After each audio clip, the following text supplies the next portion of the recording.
Okay, now we're heading into some unfamiliar territory, Oneshot. Until I heard about it from a friend of mine, I knew nothing about this game, and honestly, I couldn't tell you much about it. Well, I guess I can start by saying that this game was developed as freeware by a small indie group known as Little Cat Feet. Isn't that a strange name? It was developed using the RPG Maker, and initially was released in June of 2014, but would then see a re-release on Steam with added features and endings, the version that I'm currently looking at. Apparently, this game was very well received by the indie community, spawning near critical acclaim, and that's a damn fine achievement, and one that I am happy to know that these guys' hard work managed to pay off in the end. But again, I knew nothing about it. I heard a lot of comparisons people have made with it being somewhat like Undertale and Pony Island. Undertale, I can definitely see the comparison, because who the fuck doesn't like to compare shit to Undertale these days? And I don't know what the fuck Pony Island is, and quite frankly, I don't want to know.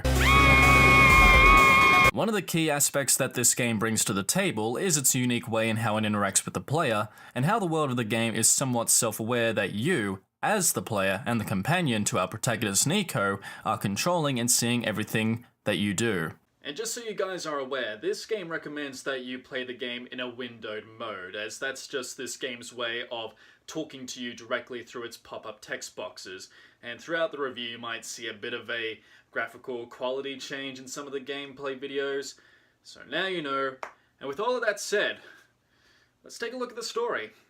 Meet Nico, a juvenile cat-like creature who has awoken in a strange and unfamiliar dark world. The bathroom doesn't work, the books are unreadable. The only thing that appears to be working are these computers that pop up all over the game. Interacting with the computer then leads it to begin talking to the player and address them either by their name or by their computer login name. I know my name certainly isn't Alistair, so we'll just go by my real name. There we go, it's one whole name, no space between the and JackedeX, because that's how naming conventions work when you want to be dope as fuck. Once Nico is able to leave this room and find a stray glowing light bulb that they find in a basement, it isn't long before Nico is able to interact with the world's inhabitants and become aware of our presence as a god, and we, as their caretaker for the time being, are the ones controlling the Messiah. Now, I've had my experiences of taking control of chosen heroes and legendary warriors before, but I don't think I've experienced a game where I, as a player, had to take on the role of God to guide the Messiah. Maybe Drawn to Life did something like that, but honestly, I don't fucking remember. You wanna judge me by my ability to play fucking video games, or fuck around with my interpretation of what a Messiah is? Now you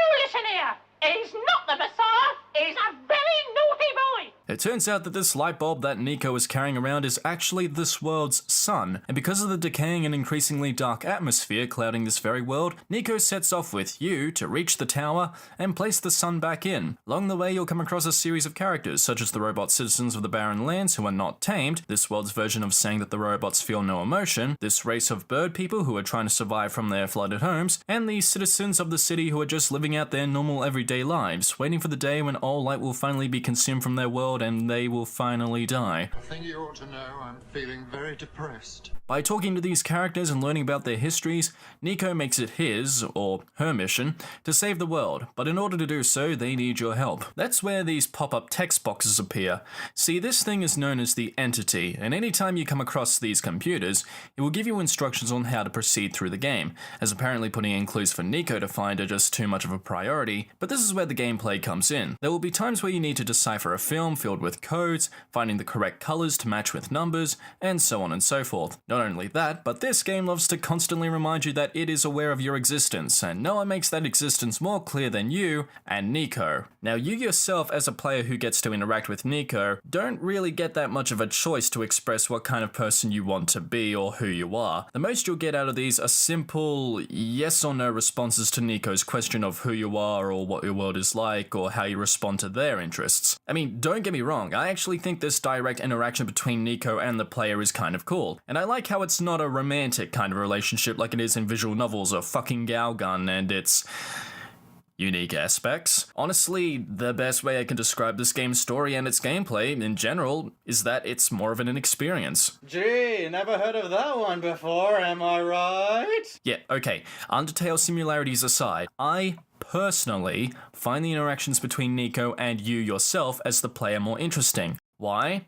Well, A, there's this clever little bit of gameplay design where if Nico decides to take a rest, the game will close, and as you open it back up again, you get to see these dream sequences that detail Nico's life, and the reactions and discussions you have with Nico create a unique experience. I myself was actually interested in Nico as a person. I was concerned for them as a child lost in a world that they have little understanding of. I like it when she gets emotional, I like hearing about her interests, and I did want to see her return home. With Frisk from Undertale, I'm always aware of the fact that I'm placing myself in this child's shoes. It's an RPG, and any RPG where a protagonist is silent and is given a name by direct input from the player, I'll naturally absorb that shell. You know, unless the game suddenly gives that character a name and a previously established personality, then what the fuck did my self-insertion even matter if this kid already had a previously established backstory? Plus, I just find Nico's journey to be a little bit more personal, because I don't have to question their motives of going back home because it's clear she misses her family. With Frisk, yes, going back to the surface is an objective, and it is the main driving force, but what's really waiting there for us? Why should I even care if I make it back to the surface or not? I could stay down here in the underground for all I care, and I wouldn't move a facial muscle. But yeah, like Undertale, how you interact with the characters with Nico, someone who is as lost and unfamiliar to this place as you are, is based on how you experience it. You could be totally sympathetic towards these characters and all the dilemmas they must face, or you could be a total dick and laugh at their misfortune. One of the strange phenomenons you'll come across are these glitchy-like squares, and it's explained that anyone who touches them gets corrupted to some degree, so on top of needing to get to the top of the tower, you're also in a bit of a race against time to restore the world properly, but I can guarantee you that's nothing to worry about. You could spend hours in this place with all of these infinite light cubes appearing all over the place, and you could just sit back eating pancakes like it's a regular peak hour morning.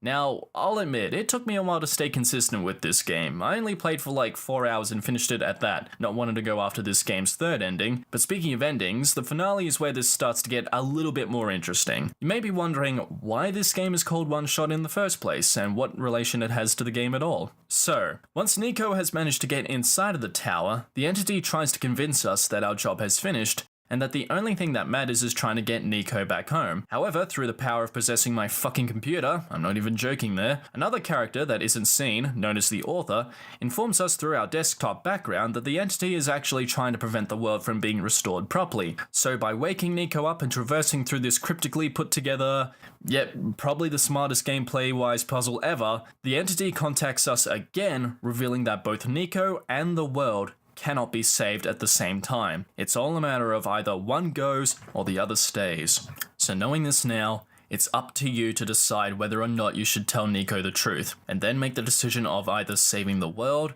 or going home. And that's where I'm going to stop. Look, I may have spoiled the surprise twist of what the consequences of one will do to the other should you make the choice, and in my experience as a gamer, choices like this that affect me emotionally is all personal, so I won't say whether one of my decisions is morally or ethically sound, and if they mattered at all. I did what I did, and with you as fellow gamers, the choice is all up to you when you play the game. And yeah, speaking of playing the game, what is there to talk about? Because I pretty much just summarized everything that does and can happen when you view this game as an experience and not as a video game. Well, I guess I'll touch upon what you do to interact with the world. The game is a top-down RPG kind of game, but there's no RPG elements or combat to be involved. You simply walk around, visit places, you talk to people, you solve puzzles that are quite easy to complete once you find something out of place, and you experiment a little. You can solve puzzles from outside of the game by going into your Word documents and finding specific files to complete said challenges, and yeah, that's really all there is to it. There's a ton of side things you can do to try and earn those achievements if you're a hunter for that sort of thing, but it's nothing that should really impede your progress too much. If you're looking to just get through the game, see what's at the end, and then put it down, I think you'll like it fine. Though I don't see the harm in trying to go for 100% completion, I will have my gripes about a few things. Firstly, I don't mind exploring the worlds. It's just when you have a whole lot of nothing to look at, it tends to get visually tiring after a while, and you only see like 3 landmark locations, and a lot of the visual design can be chalked up to neon nightclub fetish. You like the look and feeling of nightclubs with irritating flashing lights?